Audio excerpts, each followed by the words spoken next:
emploi rebond, par exemple, j'ai pu expliquer, et je veux le redire aujourd'hui avec force, ici, à ce micro, il n'a jamais été question dans mon esprit de rémunérer quelqu'un à 5 € de l'heure. Ah ben c'est ce que tout le monde a compris. Eh bien justement,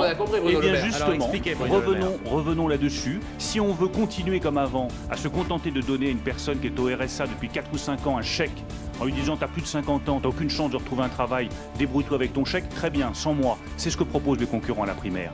Moi, j'essaye des choses nouvelles. Et je dis à cette personne qui est très éloignée de l'emploi, vous pourrez cumuler une rémunération en dessous du SMIC avec votre aide sociale. Et au bout du compte, vous ne toucherez pas 5 € de l'heure, vous toucherez 1 000 € par mois. C'est le pour modèle 20 Schröder, heures de vous faites travail. le modèle Schröder 10 ans après.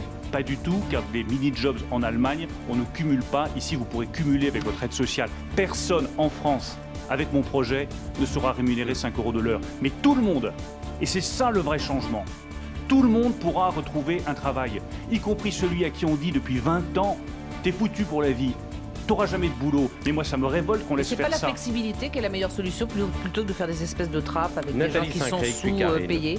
C'est pas plus ça l'avenir. C'est pas des trappes, puisque ce que je propose ne peut durer que pour 1 an. C'est une façon de reprendre pied dans le travail. Et je vois bien, je trouve ça intéressant le débat, de voir à quel point, dès que vous proposez quelque chose de nouveau sur le travail, on crie haro sur le godet. C'est pas hyper nouveau, Tout le monde, jobs mal payés. mais personne ne le propose.